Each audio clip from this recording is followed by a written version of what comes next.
काकी आख्या कहानी दे विच मूँह पा गई सी कुत्ती। काकी आख्या कहानी दे विच मूँह पा गई सी कुत्ती, मैं सा खेडे लगी हुई मां सी अंदर सुत्ती। ते दादी आख्या लुद के लै जा सारा साडे किस कम आना, आपे पाक कलामां पढ़ के पी लैगा मलवाना।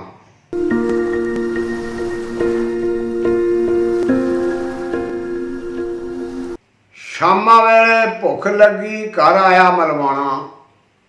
शामा वेले भुख लगी घर आया मलवाना, ते मौलवियाणी साहबा कोलों आके मंगया खाना। मौलवियाणी साहबा कोलों आके मंगया खाना, अजे तो कितलों कुछ नहीं आया आख्या मौलवियाणी।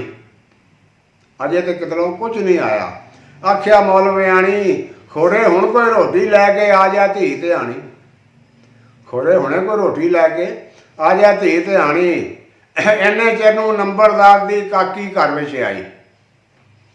इन्ने चिर नूं नंबरदार दी काकी घर विच आई। दुध दा भरिया होया भांडा सिर ते चुक लिया।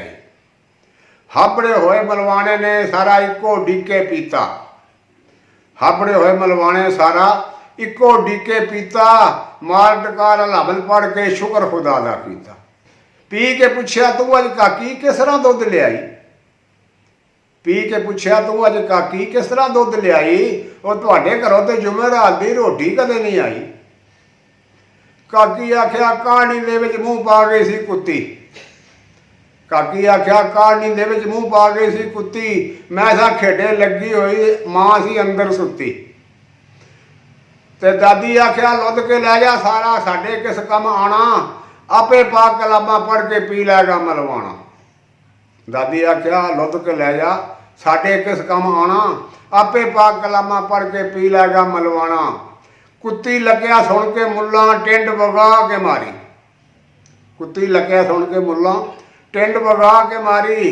पहलों क्यों नहीं दस्या मोईए तैनूं पवे बीमारी। भज्जी टिंड नूं वेख के काकी रोवे उब्बे साए। भज्जी टिंड नूं वेख के काकी रोवे उब्बे साए। सुन के लोकी इकट्ठे हो गए जांदे राए राए।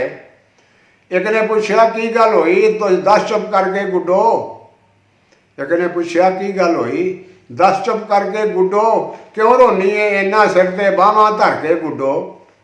काकी कहंदी घर जांदियां ते मां ने भलने पासे। काकी कहंदी घर जांदियां ते मां ने भलने पासे। उसे जरा जी गल तो भी पिंडे पा छड़दी है लासे।